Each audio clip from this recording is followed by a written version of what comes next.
Queridos irmãos,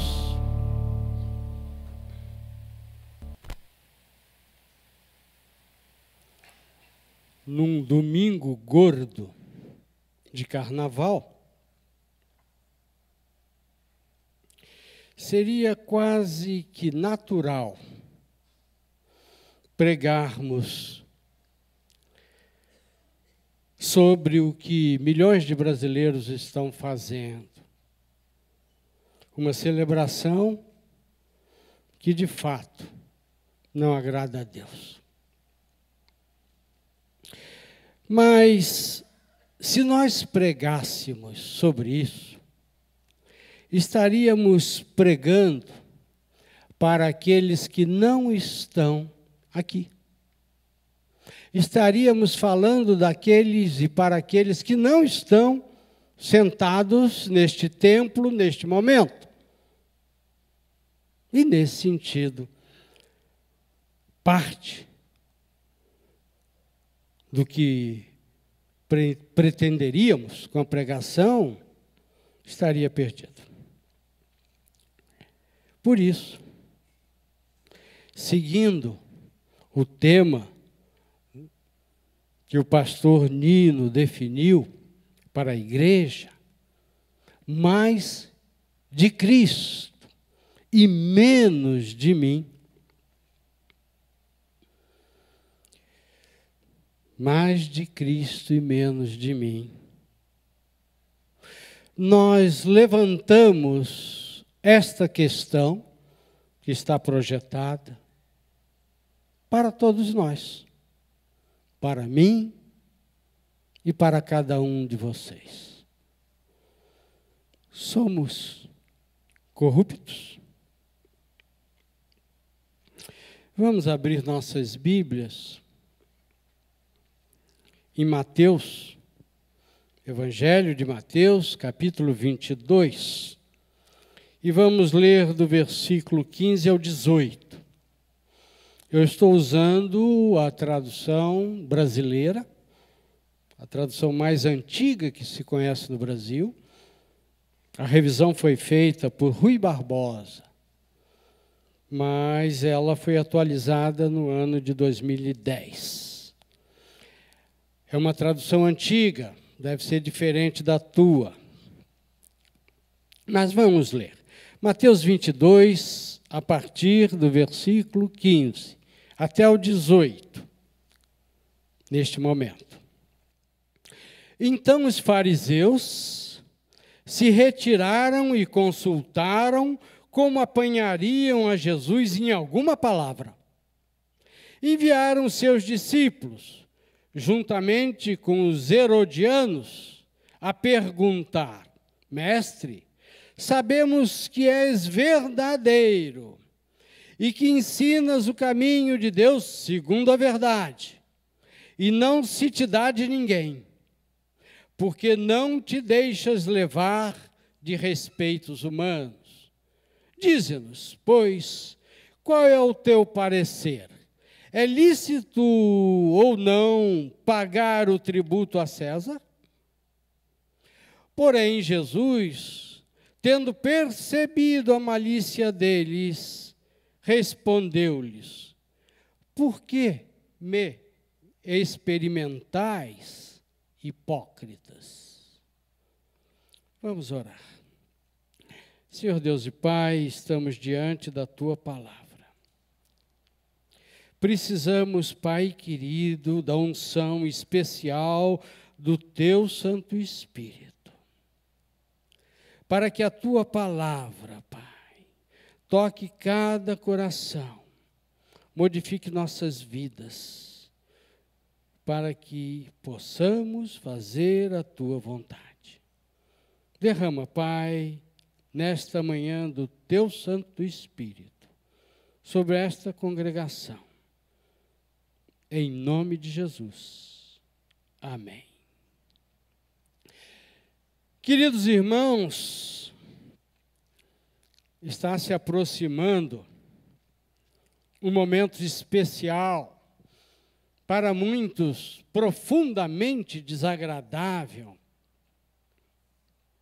em que nós vamos nos confrontar com o chamado, entre aspas, o leão do imposto de renda. Isso acontece todos os anos. E é uma época em que nós somos obrigados a fazer um balanço daquilo que ganhamos, daquilo que temos e dos tributos que devemos pagar. É uma época em que somos tocados a pensar o seguinte: mas eu vou entregar aquilo que eu ganhei com o suor do meu rosto, eu vou ter que pagar a um governo do qual eu tenho tantas dúvidas, com o qual, digamos, não concordo.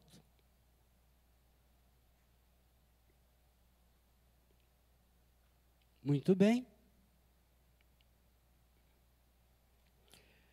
Esta preocupação que nós temos, este questionamento que nós fazemos sobre este momento, sobre tributos e impostos, era uma questão que estava no coração dos judeus na época de Jesus. Havia um império opressor sobre a vida judaica. Um império que estava longe, não estava nem próximo, mas se fazia presente através das armas e se fazia presente através da cobrança de impostos, e impostos fortes e violentos. Os fariseus e os discípulos, os seguidores de Herodes, que era um governo títere, que era um governo fantoche de Roma, os fariseus e os seguidores do governo foram até Jesus. Queriam pegar Jesus numa contradição. Queriam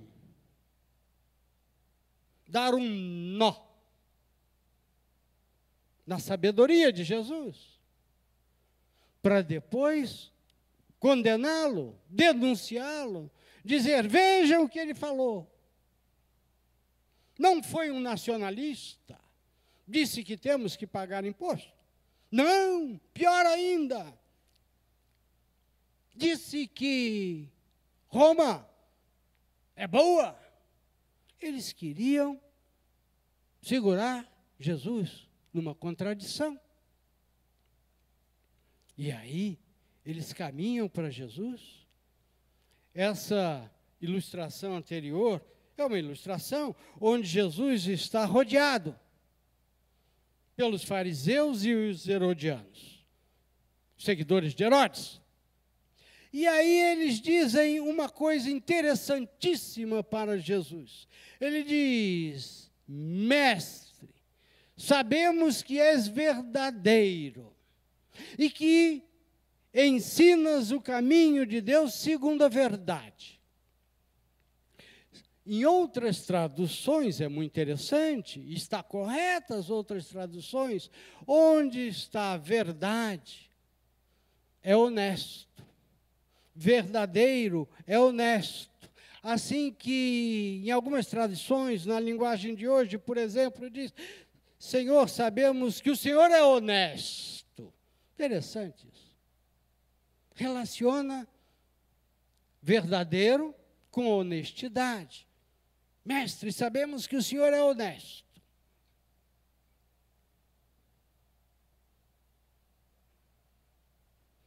E Jesus, sabendo que eles queriam pegá-lo, Jesus diz o seguinte: por que é que vocês estão tentando me pegar em contradição, hipócritas. Jesus chama eles de hipócritas. Eles disseram que Jesus era verdadeiro. Jesus diz: vocês são hipócritas. Queridos irmãos, é o que projetamos. O que é verdade? Verdade para nós é o que está de acordo com a palavra de Deus. Isso é verdade. É o que está de acordo com a palavra de Deus. É o quê? É fidelidade, é constância, é sinceridade em atos, em palavras, com os ensinos de Jesus. É caráter cristão. Verdade. Por isso Jesus disse: eu sou a verdade. Jesus é verdade. Jesus é a própria palavra de Deus encarnada. Isso é a verdade. Verdade é o que está de acordo com a palavra de Deus. E hipócrita, porque Jesus disse que eles eram hipócritas. Hipócrita é quem finge e exibe uma religião, no caso deles, a religião judaica. Exibe uma religião sem servir a Deus de coração. Repara, o que é o hipócrita? É um fingidor. É um mascarado.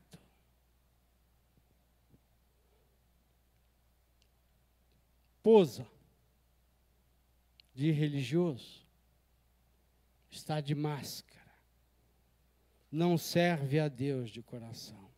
Jesus falou sobre ele. Jesus disse que os religiosos da época dele, os fariseus, limpavam o exterior da taça, mas deixavam o interior sujo.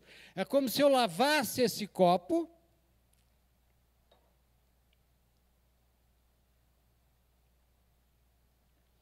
apenas por fora. Lavasse o copo por fora e deixasse ele sujo por dentro. Isso é um hipócrita. Jesus disse que eles eram sepulcros caiados, pintadinhos, né? Pintadinhos de branco, pintadinhos com cal. Mas um sepulcro, dentro, tem o quê? Cadáveres. Cadáver. Jesus disse: sepulcros caiados, pintados por fora. Hipócrita é o oposto de verdadeiro. Esse início do diálogo de Jesus com os fariseus, na verdade, do diálogo dos fariseus e os seguidores de Herodes com Jesus, nos dá a sequência da questão da corrupção. É uma discussão sobre isto.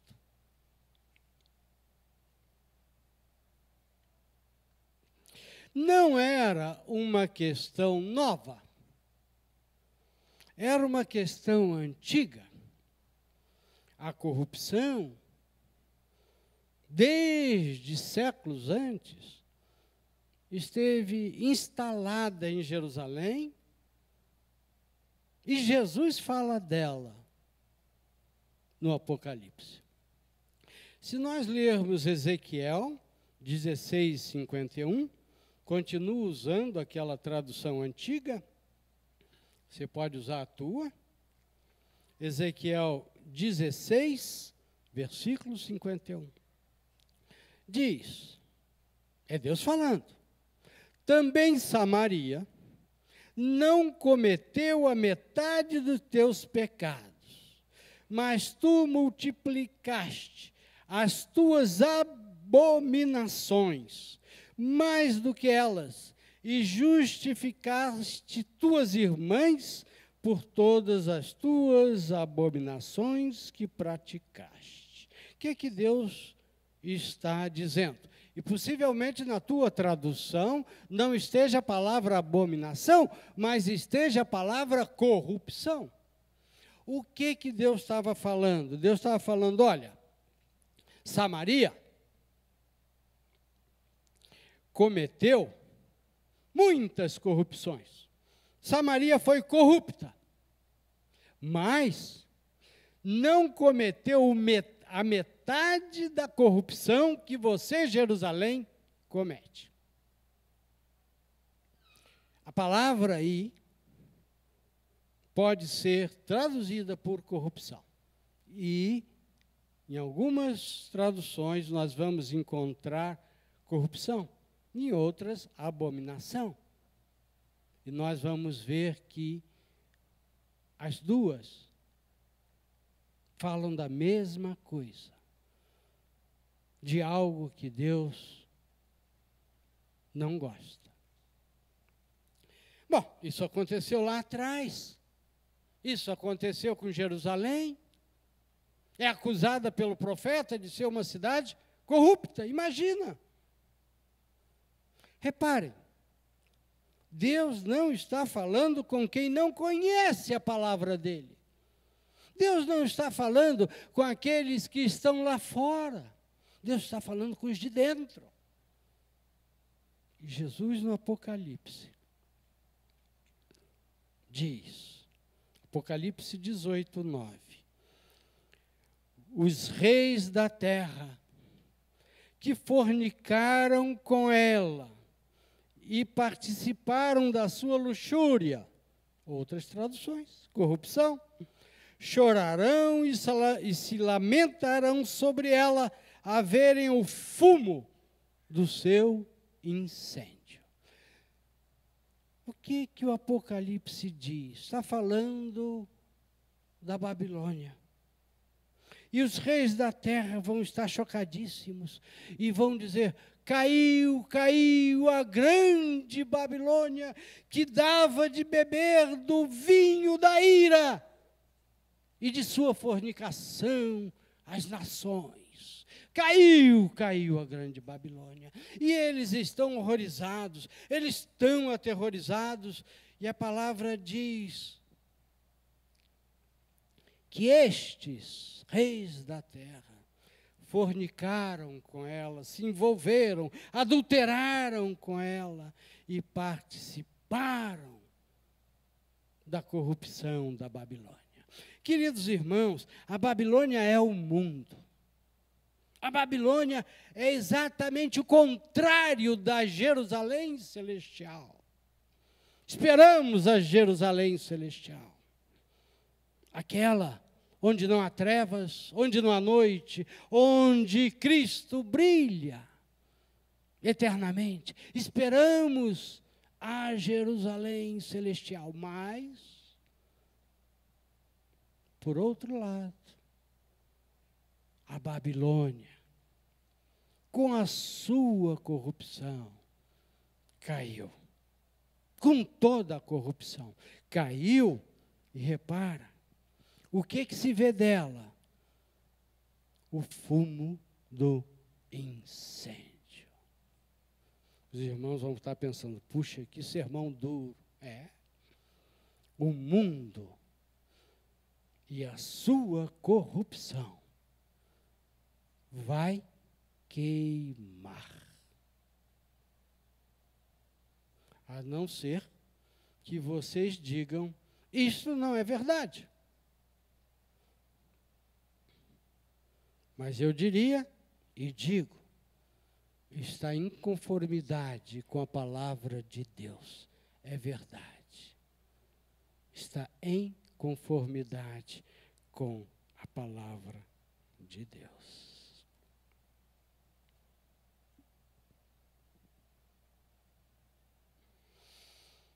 Vamos ver uma palavrinha. Tem até uma charge para melhorar, né? Porque senão fica muito pesado esse sermão.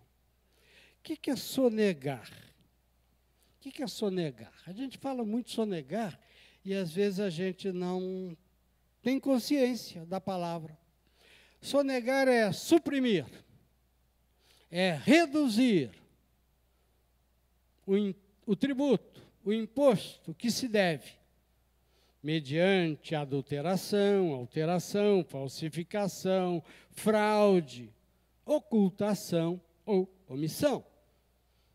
Ou seja, sonegar é usar um artifício qualquer. E ali nós descrevemos alguns, possivelmente hajam outros. Nós temos vários advogados aqui.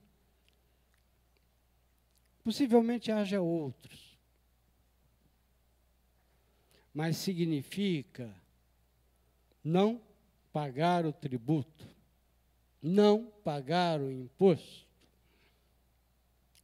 A corrupção nos campos das finanças e da política manifesta-se através de abuso de poder, extorsão, intimidação, suborno. A corrupção acontece a vários níveis. Nós, normalmente, sempre falamos de corrupção ao nível das finanças, ao nível da política. De alguma forma, quando a gente fala de corrupção, reparem, a gente se coloca fora do assunto. É como se eu falasse do carnaval hoje aqui. Vou falar do carnaval porque está lá fora. Não tem nada a ver conosco.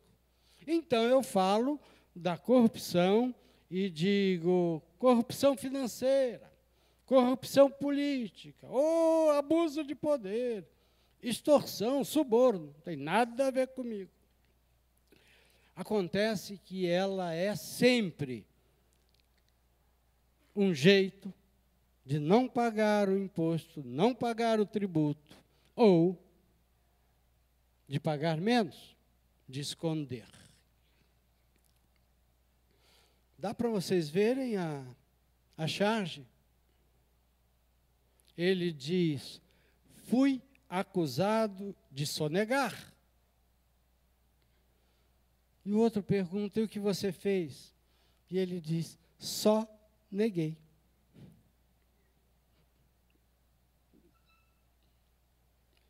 Queridos irmãos,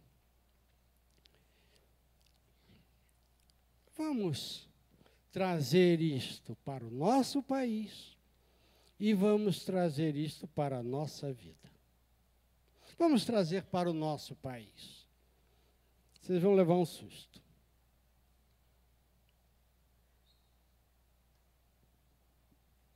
O Brasil é o quarto,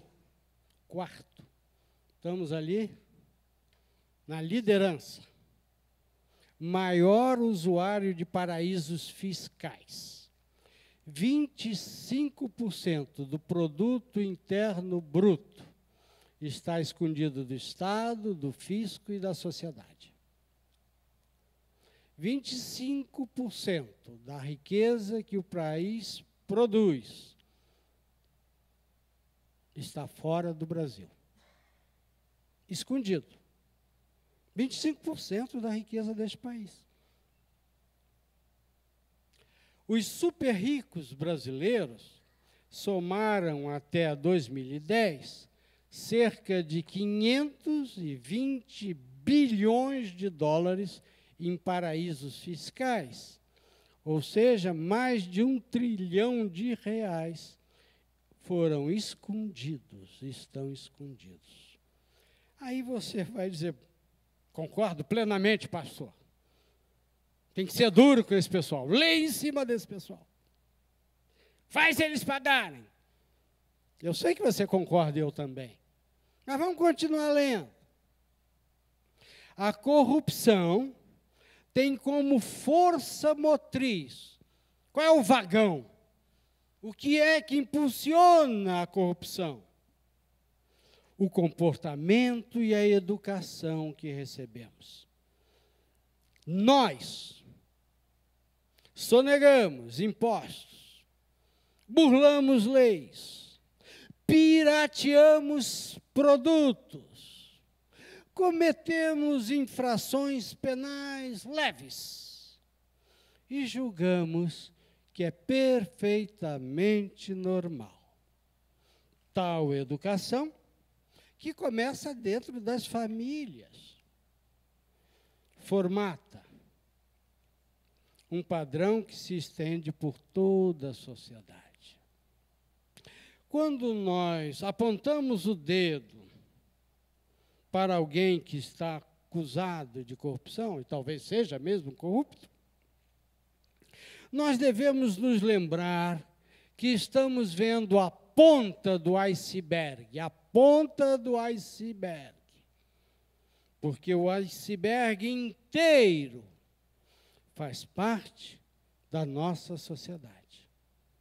Faz parte da nossa maneira de ser, do nosso jeitinho que nós ensinamos em casa, fazemos em casa. Queridos, vamos continuar o texto de Jesus? Vamos voltar a Mateus 22. Agora vamos ler o restinho da conversa dele com os fariseus e os seguidores de Herodes, ainda usando aquela linguagem antiga. Você pode acompanhar na tua. Jesus chama ele de hipócritas e depois diz: mostrai-me uma moeda de tributo. Trouxeram-lhe um denário. Ele perguntou: de quem é esta efígie e inscrição? Responderam: de César. Então lhes disse Jesus: dai, pois, a César o que é de César, e a Deus o que é de Deus. Ao ouvirem isso, admiraram-se e, deixando-o, foram-se. Reparem o diálogo. Jesus disse para eles: me mostra a moeda. Uma moeda que você vai usar para pagar imposto. Qualquer moeda. Deram a moeda.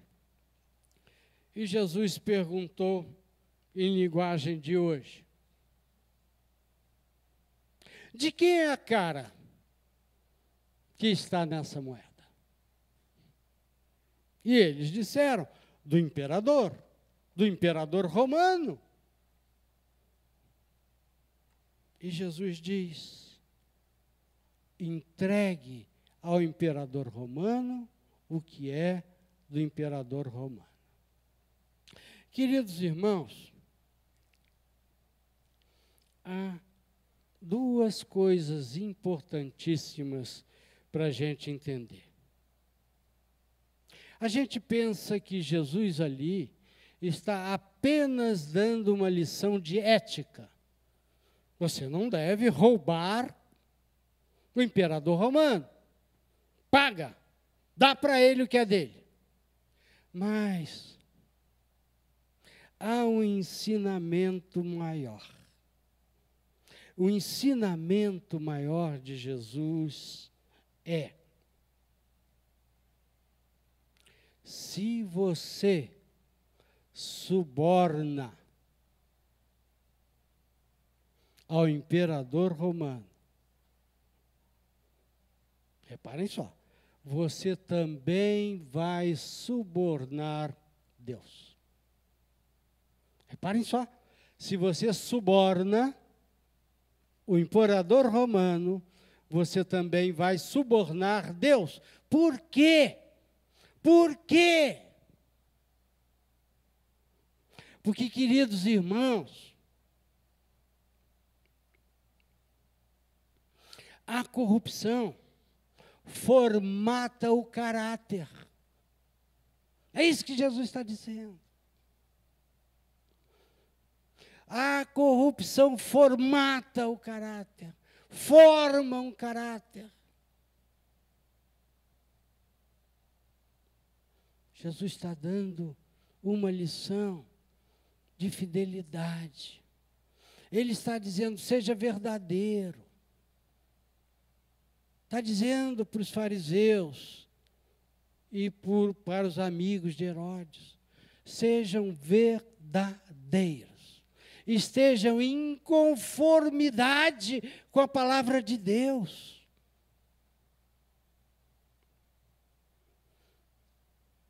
Por isso ele completa. E dai a Deus o que é de Deus. Esse ensinamento de Jesus é mais de Cristo e menos de mim. Qual é o padrão da Babilônia? É a corrupção. O padrão da Babilônia é a corrupção. Quando você vê nos jornais a questão da corrupção, você está vendo a ponta do iceberg. O padrão da Babilônia é a corrupção. E a Babilônia vai queimar. E toda a corrupção vai ser queimada. As obras da corrupção vão ser queimadas com a Babilônia. E os corruptos vão chorar. Vão clamar. Ah, caiu, caiu. A grande Babilônia caiu. Jesus está dizendo, escolha a verdade, seja verdadeiro, esteja em conformidade com a palavra de Deus. Este é o ensino de Jesus. Queridos irmãos, é um sermão curto, porque é um sermão para você refletir. Parte do sermão é um tempo para reflexão. Repara só, aquilo que você faz, você é. Que engraçado isso, né? Corrupto é corrupto. Ele comete a corrupção e assume com aquela máscara hipócrita, assume, vive um caráter corrupto. Deus despreza. Deus despreza. Sabe o que é Deus despreza? Deus despreza quer dizer abominação. Deus despreza. É abominação ao Senhor. É abominação ao Senhor. Ele não quer ver isto. Deus despreza corrupção, hipocrisia, luxúria, sonegação. O padrão da grande Babilônia.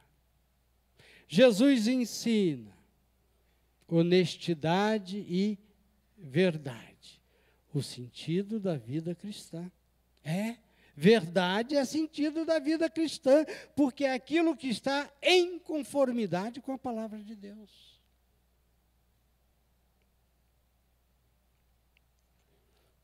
Qual é o padrão? Qual é a ilustração que Jesus dá de padrão de vida cristã? A viúva pobre. Eu coloquei a ilustração de uma viúva jovem. Nós não estamos muito acostumados, né, na nossa sociedade com viúva jovem. Quando a gente vê uma viúva jovem, a gente fica mais chocado ainda, né? Mas era comum em Israel, porque também era comum os homens casarem já com uma certa idade. Geralmente eles procuravam estar bem estabelecidos, aí casava com uma mocinha, era muito comum. Conclusão, ele morria e a viúva ficava. Se ele não fosse tão bem estabelecido, mais velho, ela seria uma viúva pobre.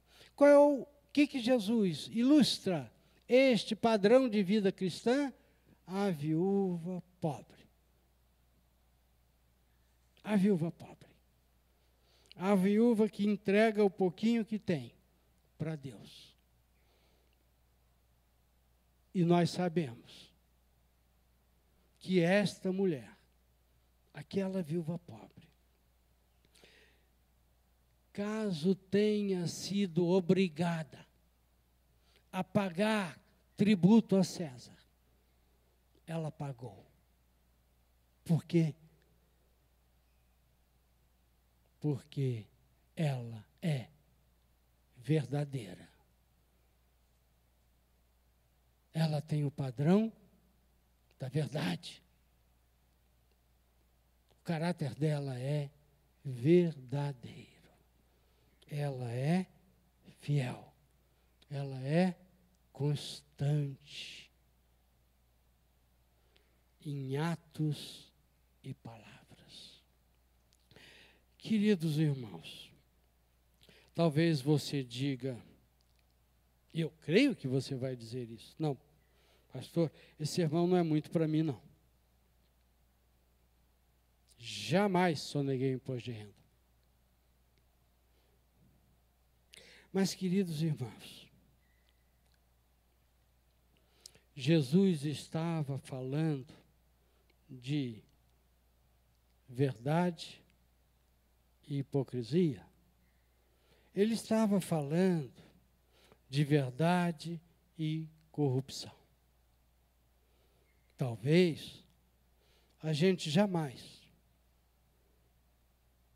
tenha lançado uma quantidade de dinheiro num paraíso fiscal.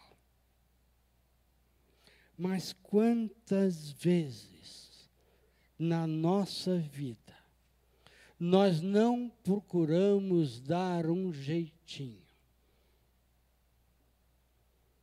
para fugir de algo que César cobra de nós,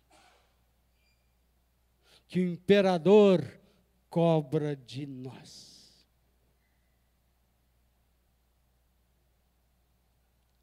Mais um detalhezinho, não se esqueça. Quando Jesus disse entrega ao imperador, ele não estava falando de um imperador bonzinho. Ele não estava falando de gente dele. Ele estava falando de um, entre aspas, um bandidaço. Sujeito que invadiu, sujeito que roubava, sujeito que matava. Ninguém gostava deles. Talvez ele não tivesse nada de bom, ao menos para os judeus. Mas Jesus chama o povo a ser verdadeiro. Queridos irmãos, quero que você agora abaixe a sua cabeça e vamos orar, vamos pensar. Primeiro vamos pensar um pouquinho, depois vamos orar. Logicamente, cada um vai pensar na sua própria vida. Aonde, em relação a que você tem sido um corrupto? Talvez não tenha sido em relação a César, ao governo.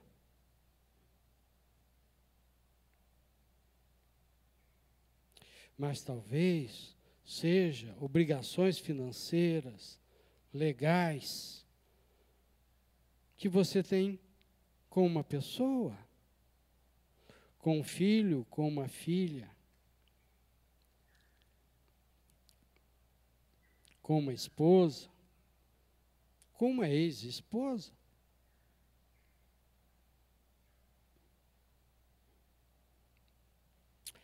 Com teus funcionários.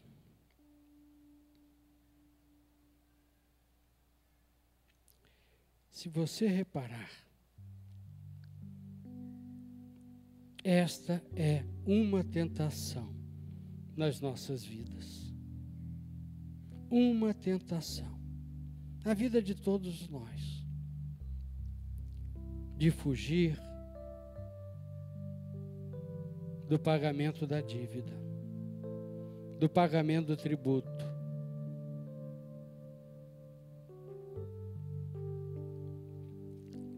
Pense.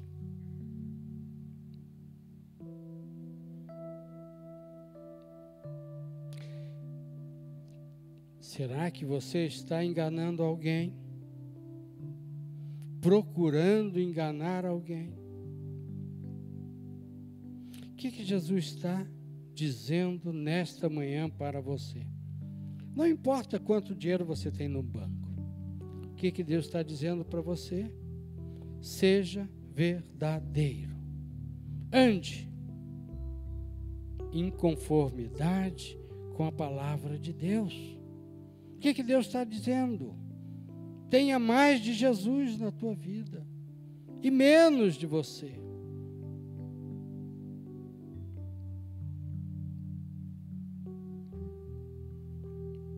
Vamos orar, queridos. Senhor Deus e Pai, neste momento, todos nós aqui nos colocamos diante de Ti, como pessoas salvas pelo poder do sangue de Jesus. Nos colocamos diante de Ti como Teu povo que o Senhor ama. Mas, Pai, queremos dizer individualmente, cada um de nós quer dizer para Ti, Pai, de alguma forma, que talvez só eu saiba, mas ninguém saiba, eu tenho ocultado, eu tenho escondido, eu tenho suprimido direitos. Pai, perdoa o nosso pecado.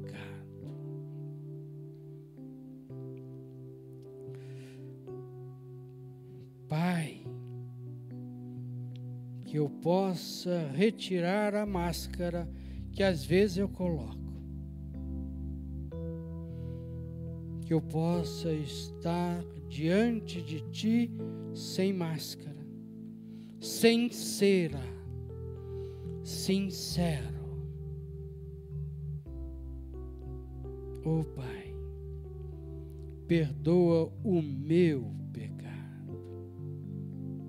e faça de mim um homem, uma mulher, um jovem, um adolescente, uma pessoa, segundo a Tua palavra, em atos, em vida, em caráter. Pai, é o que nós Te pedimos, é o que nós Te agradecemos nesta manhã, pelo derramar do Teu Santo Espírito nas nossas vidas. Espírito que está nos falando do pecado, da justiça e do juízo. Em nome de Jesus oramos e agradecemos. Amém.